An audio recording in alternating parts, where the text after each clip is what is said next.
Alright guys, this is my first entry to the Great Guitar Build-Off. I have built a guitar before from a kit. That's this one over here. That, when lockdown hit, and I think it turned out pretty nice. That's the first one I did, and there's a second one in the works. That's this one. Also not for the Great Guitar Build-Off, just, you know, for myself. Completely different style, as you can see. And what I've got planned is something completely different altogether. Now, I have no experience with making necks, and I haven't cut a body yet, so I've got a complete kit, the neck, the body, the works, but I'm going to do a lot of changes. So I'm going to work on the body, I'm going to exchange all the electronics and most of the hardware and stuff like that. But what I got is what landed on my doorstep today, which is the full kit from Thomann here in Germany.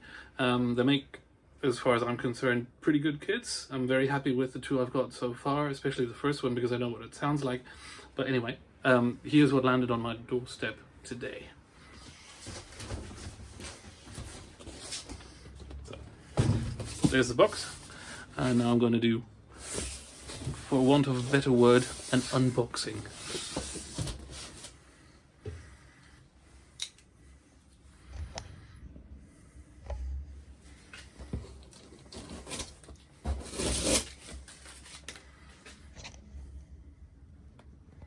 There we go. You should be able to see everything now. You can't see me, but that doesn't matter.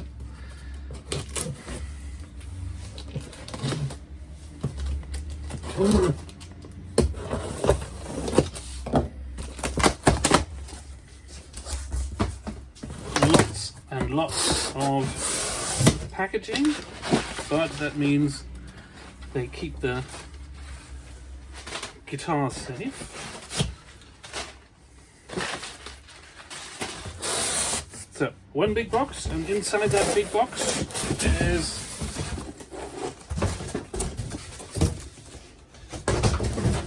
another,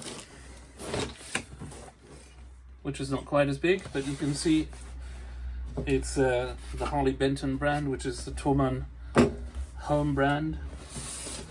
And now we're going to have a look what's inside.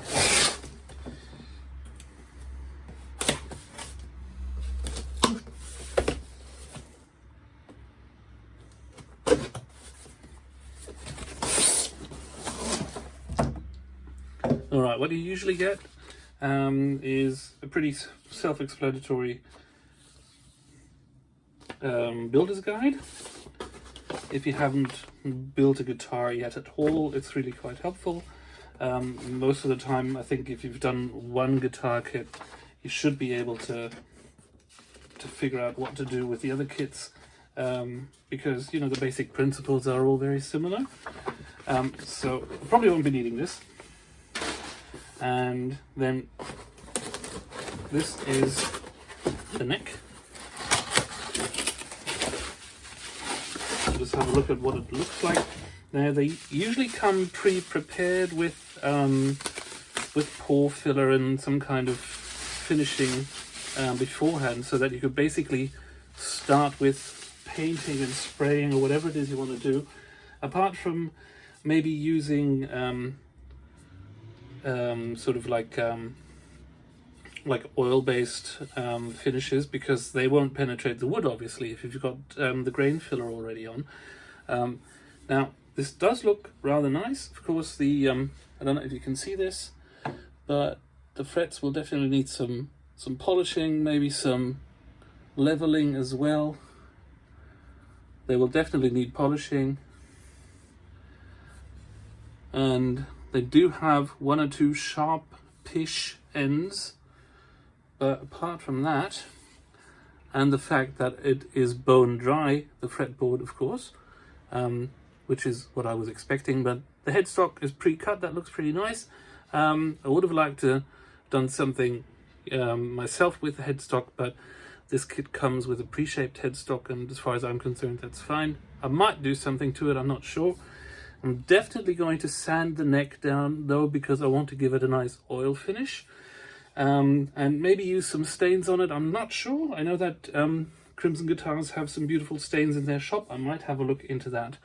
But I'm definitely going to go with some oils for the body, which is in here. And because I don't own one like this, I decided to go with a, as you can see, sort of a PRS style. It doesn't have a binding on it. So I'm going to do myself the favor and not do anything nitro based, which I've done with my other two guitars, especially the last one, working with nitrocellulose base paint or any kind of paint that covers the binding. Scraping the binding is a pain in the proverbial, and I'm glad I decided to do some sanding beforehand, because I don't know if you can see this, but there is a bit of a dent right there, and that is not very nice at all. Otherwise, the cavities look okay. Then you've got the holes for the knobs and the switch. It's obviously going to be a 2 humbucker style with a tremolo as well, but I'm definitely going to do a lot of sanding, especially to get this dent out, and then I'm going to use I don't know, some kind of true oil or water-based stains to get what I'm looking for. And my son gave me an idea as far as the design is concerned, but I'll talk about that when I get there. Now, what you also get is, of course, a guitar cable, which I don't really need to talk about any further because that's rubbish. And you get all the electronics, like in most kits. You've got the cavity plate for the trem, cavity plate for the electronics, of course. Then you've got the you've got the pickups, 2 humbuckers in here. The humbuckers are usually okay, they don't sound too bad, but for 99 euros for the whole thing, you can't expect too much, so I will definitely be going with something else. Everything else looks okay. I have no experience with building a tremolo in a guitar, so I don't know if I'm going to exchange the trem system. I probably will, but I'll just have to burn that bridge once I've crossed it, right? So that's basically the size of it, and I was about to cuss because I thought they'd forgotten the whammy bar, but there it is. So all good. Now that's basically what I'm going to be working with, and I'll see you around. Bye bye.